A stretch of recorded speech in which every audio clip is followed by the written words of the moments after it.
కృతజ్ఞతలు తెలియజేస్తా ఉన్నారు అధ్యక్ష. తెలుగుదేశం పార్టీ ఆవిర్భావం నుంచి కూడా గిరిజన ప్రజల పట్ల చాలా సిద్ధతతోనే వ్యవహరించిందనడానికి నేను సంతోషిస్తూ ఉన్నాను అధ్యక్ష. ఎందుకంటే కూటమి ప్రభుత్వం అధికారంలోకి వచ్చాక గిరిజన గ్రామాల అభివృద్ధికి శ్రీకారం చుట్టి గిరిజన అభివృద్ధికి పెద్దపీటలు వేస్తూ గిరిజన అభివృద్ధికి కూటమి ప్రభుత్వం 8,159 కేటాయించడం పట్ల చాలా హర్షం వ్యక్తం చేస్తూ ఉన్నాం అధ్యక్ష. అదేవిధంగా గిరిజన ప్రాంతాల్లో మౌలిక సదుపాయాలు, నాణ్యమైన విద్య, పౌష్టికాహారం, ఆరోగ్య సంరక్షణ, గిరిజన వర్గాల అభివృద్ధిపై ప్రత్యేక శ్రద్ధ మన కూటమి ప్రభుత్వం కూడా చేపట్టిందనడంలో ఎటువంటి అతిశయోక్తి కూడా లేదని కూడా ఈ సందర్భంగా తెలియజేస్తా ఉన్నాను అధ్యక్ష. అదేవిధంగా మారుమూలన ఉన్నటువంటి 1,962 గిరిజన ప్రాంతాలకు 1,200 కోట్లతో రోడ్లు మంజూరు చేసి గిరిజన ప్రాంత ప్రజలకు ఎంతగానో మన ప్రభుత్వం సహాయపడతా ఉందని కూడా ఈ సందర్భంగా తెలియజేస్తా ఉన్నాను అధ్యక్ష. అదేవిధంగా 250 కోట్లతో గిరిజన గ్రామాల్లో 5 మల్టీ స్పెషాలిటీ హాస్పిటల్ కూడా కట్టడానికి మన ప్రభుత్వం చర్యలు చేపడతా ఉంది. ఇది చాలా సంతోషకరమైన విషయం అధ్యక్ష. ఎందుకంటే గిరిజన ప్రాంతంలో ఎక్కువగా విద్య, వైద్య సౌకర్యాలు సరిగ్గా లేకపోవడం వల్ల తరచుగా గిరిజనులు మృత్యువాట పడేటువంటి పరిస్థితులు చాలా గిరిజన ప్రాంతాల్లో ఉన్నాయి. దానికి అనుగుణంగా ఈరోజు మల్టీ స్పెషాలిటీ హాస్పిటల్ గిరిజన ప్రాంతాల్లో ఏర్పాటు చేయడం అనేది చాలా సంతోషకరం అధ్యక్ష. అదేవిధంగా 2,373 కోట్లతో 2,191 గ్రామాలకు రోడ్డు కనెక్టివిటీ, అదేవిధంగా 16,816 గిరిజన ప్రాంతాలకు స్వచ్ఛమైన త్రాగునీటిని అందించడానికి మన కూటమి ప్రభుత్వం కూడా సిద్ధంగా చర్యలు కూడా చేపడతా ఉంది అధ్యక్ష. ఇది చాలా మంచి విషయం అధ్యక్ష. అదేవిధంగా పాడేరులో 500 కోట్లతో మెడికల్ కళాశాల పనులు కూడా పూర్తి చేయడానికి మన ప్రభుత్వం సిద్ధంగా ఉంది అధ్యక్ష. ఈరోజు చూస్తే గిరిజన ప్రాంత ప్రజలు ఎక్కడెక్కడికో MBBS చదవాలంటే దూర ప్రాంతాలకు వెళ్ళి అక్కడ నానా రకాల ఇబ్బందులు పడుతూ ఎన్నో రకాల సమస్యలతో బిడ్డలు సరిగ్గా చదువుకోని పరిస్థితి, ఆ ఉద్యోగాలు రాని పరిస్థితి మా ప్రాంతాల్లో ఎక్కువగా ఉన్న సందర్భాల్లో ఇప్పుడు పాడేరులో మాకు దగ్గరలోనే ఈ యొక్క మెడికల్ కళాశాల రావడం అనేది చాలా సంతోషకరం. ఆ పనులు పూర్తి చేయడానికి కూడా మన కూటమి ప్రభుత్వం సిద్ధంగా ఉండడం పట్ల మేము సంతోషం వ్యక్తం చేస్తూ ఉన్నాం అధ్యక్ష. అదేవిధంగా ఆదివాసులైనటువంటి పోలవరం నిర్వాసితులకు కూడా వరదల సమయంలో గత వైసీపీ ప్రభుత్వం చూస్తే ఎవరైతే పునరావాస కేంద్రాల్లోనూ అదేవిధంగా వరదకు మునిగిపోయినటువంటి కుటుంబాలని జగన్మోహన్ రెడ్డి కనీసం వెళ్ళి పరామర్శించకుండా గాల్లో తిరిగి వచ్చి ఏదో సోయింగ్ చేసి వదిలేయడం తప్ప నిర్వాసితులకు ఎటువంటి న్యాయం చేయని పరిస్థితి గత 5 సంవత్సరాలుగా మనం చూస్తూనే ఉన్నాం. కానీ మన ప్రభుత్వం మనం వచ్చిన వెంటనే ఈ బడ్జెట్లో 1,000 కోట్ల రూపాయలు ఎవరైతే పునరావాస కేంద్రాల్లో ఉన్నటువంటి బాధితులకు మనం ఇవ్వడం కూడా చాలా సంతోషకరమని సందర్భంగా తెలియజేస్తా ఉన్నాను అధ్యక్ష.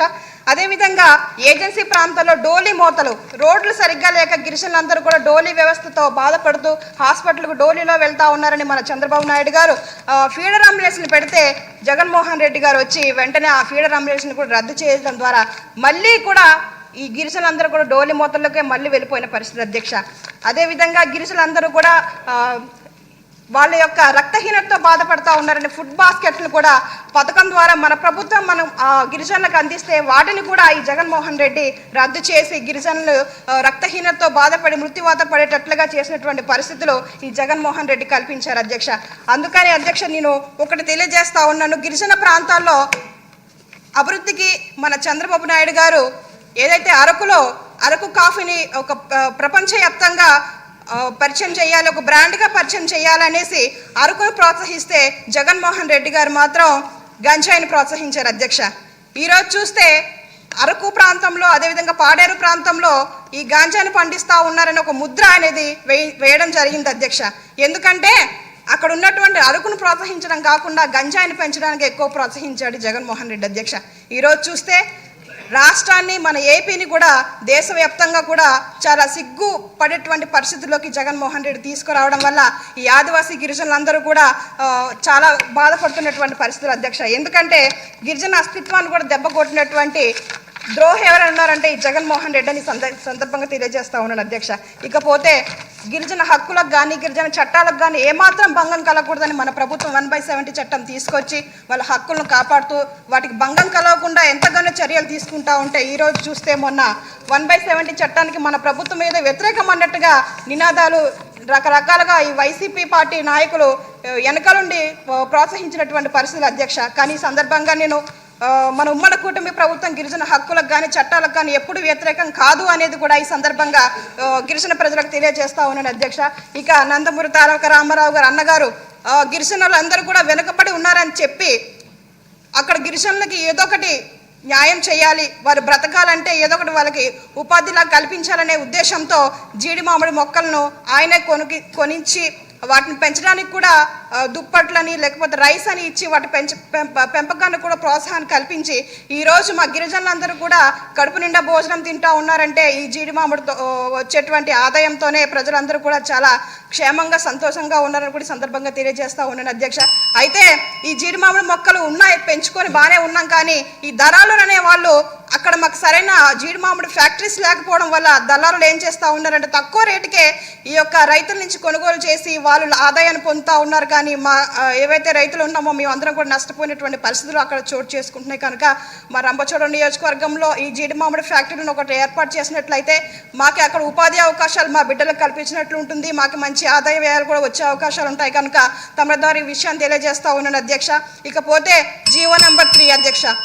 ఏజెన్సీ ప్రాంతంలో గిరిజనలో ఆదివాసీ గిరిజనులకి అక్కడున్న వారికి వాళ్ళకే ఉద్యోగ అవకాశాలు కల్పించాలని మన ప్రభుత్వం జీవో నెంబర్ తీసుకొస్తే గతంలో ఉన్నటువంటి జగన్మోహన్ రెడ్డి ఆ సుప్రీంకోర్టులో జీవో నెంబర్ని రద్దు చేస్తే కనీసం రివ్యూ పిటిషన్ కూడా వేయకుండా చోద్యం చూసి ఈ రోజు ఏదో గిరిజనులకు న్యాయం చేస్తూ ఉన్నాను, నా ఎస్టీలు నా ఎస్సీలు అన్నట్టుగా బిహేవ్ చేస్తూ ఉన్నటువంటి పరిస్థితులు మనం చూస్తూనే ఉన్నాం అధ్యక్ష. కనుక మన లోకేష్ గారు కానీ మన చంద్రబాబు నాయుడు గారు కానీ మాట ఇచ్చారు జీవో నెంబర్ 3ని పునరుద్ధీకరిస్తామని. దాని విషయంలో కూడా ఒకసారి ఆలోచన చేయాలని కోరుకుంటా ఉన్నాను అధ్యక్ష. ఇకపోతే అధ్యక్ష ఒక్క విషయం అధ్యక్ష, గత 5 సంవత్సరాల్లో ఈ గిరిజనులు 5 ఎకరాల భూమి ఉందని చెప్పి వారికి రేషన్ కార్డులు కూడా తొలగించడం జరిగింది అధ్యక్ష. అదేవిధంగా ఒక కాంట్రాక్ట్ బేసిక్ ఉద్యోగాన్ని కానీ ఒక అవుట్ సోర్సింగ్ ఉద్యోగం కానీ చేస్తే వారి బిడ్డలు దానిలో వచ్చే ఆదాయం కేవలం 10,000 15,000 మాత్రమే ఉన్నా సరే ఆ కుటుంబానికి రేషన్ కార్డు తొలగించడం వల్ల వారికి ఇల్లు కోల్పోతూ ఉన్నారు అధ్యక్ష, సంక్షేమ పథకాలు కోల్పోతూ ఉన్నారు అధ్యక్ష. ఇన్ని రకాలుగా కనీసం రేషన్ బియ్యాన్ని కూడా నోచుకోలేనటువంటి పరిస్థితులు ఈ జగన్మోహన్ రెడ్డి కల్పించడం వల్ల రేషన్ కార్డులు పోల్చుకొని చాలా మంది పంచాయతీలకు వచ్చి వేల సంఖ్యలో చాలా మంది ఉన్నారని కూడా సందర్భంగా తెలియజేస్తా ఉన్నాను. మరి ముఖ్యంగా అధ్యక్ష ఇంకొక విషయం అధ్యక్ష, విప్పులు పేరు ఇవ్వకపోయినా నేను కన్సిడర్ చేశాను, ఇంతసేపు మాట్లాడితే చాలా కష్టం అమ్మా అధ్యక్ష. నేను పేరు ఇచ్చాను అధ్యక్ష, మాక్సిమం మిస్ లేదు పేరు అయినా నేనే పిలిచా. అయిపోయింది అధ్యక్ష. ఒక్క నిమిషం, గిరిజన సంక్షేమం కాబట్టి ఒక్క విషయం అధ్యక్ష. ఇక్కడ వాల్మీకి కులస్తులను ఒకళ్ళు మా ఏజెన్సీ ప్రాంతంలో ఉన్నారు అధ్యక్ష. వీళ్ళు పాపం ఒక గవర్నమెంట్ స్కూల్లో చదవాలంటే ఒక బిడ్డడు 6వ తరగతిలో అక్కడ క్యాస్ట్ సర్టిఫికెట్ లేదని ఆ బిడ్డల్ని వెనక్కి పంపించేస్తున్నటువంటి పరిస్థితులు అధ్యక్ష. ఈ వాల్మీకులు క్యాస్ట్ లేదని హౌసింగ్ రావట్లేదు అధ్యక్ష, సంక్షేమ పథకాలు రావట్లేదు అధ్యక్ష, రేషన్ కార్డులు రావట్లేదు అధ్యక్ష. దయచేసి ఈ వాల్మీకులు తెగస్తులు ఉన్న వారికి కూడా ఒకసారి జ్ఞాపకం చేసుకొని వారికి కూడా కుల ధృవీకరణ పత్రాలు మంజూరు చేసి అన్ని సంక్షేమ పథకాలు అందించాలని కోరుతా ఉన్నాను. మరొక విషయం అధ్యక్ష, మీరు చెప్పారు దళితులు అధ్యక్ష, దళితుల కోసం మీరు మాట్లాడుతున్నారు కానీ అధ్యక్ష చిన్న విషయం అధ్యక్ష, అయిపోయింది. దళిత ద్రోహి మా ప్రాంతంలో ఉన్నాడు అధ్యక్ష, ఖచ్చితంగా చెప్పాలి అధ్యక్ష. ఎందుకంటే మీరు మాట్లాడొద్దన్నారు కానీ ఆయన కోసం చెప్పి తీరాలి.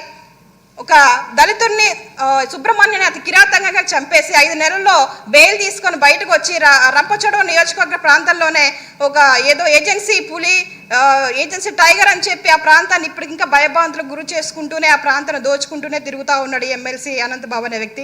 ఈరోజు చూస్తే కౌన్సిల్లోకి వచ్చి కూడా ఏదో కూర్చొని మాట్లాడుతున్నటువంటి పరిస్థితులు మనం చూస్తూనే ఉన్నాం అధ్యక్ష. ఇలాంటి వ్యక్తులు బయట తిరగడం వల్ల మనకే ప్రమాదం. అంతోడు మా ఏజెన్సీ ప్రాంతంలో ఉన్న ప్రజలందరూ కూడా చాలా భయభ్రాంతులకు గురవుతున్నట్టు పరిస్థితులు కనుక ఇతని పైన